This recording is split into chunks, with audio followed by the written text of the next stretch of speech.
Welcome to my channel. Today, we are going to talk about Gilas Pilipinas. Gilas Pilipinas is planning to win 3 straight games against China. And Gilas is preparing for that game.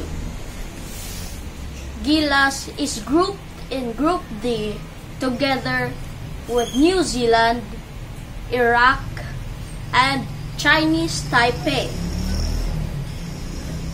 Gilas Pilipinas will maybe have Kai Sotto, but for now, he is still not in the Gilas Pilipinas lineup.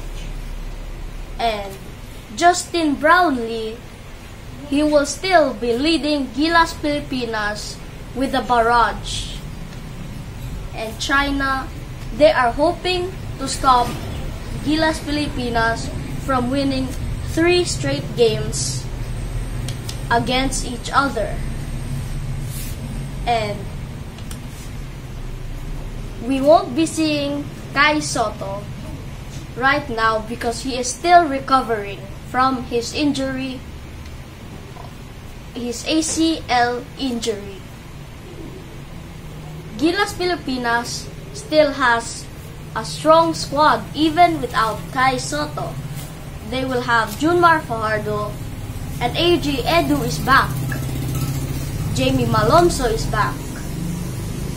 And they will come even stronger against China. And let's see the game unfold. That's all I can say today. Make sure to like and click the subscribe button down below. Make sure to hit the notification bell. Make sure to share this video to your friends. Bye!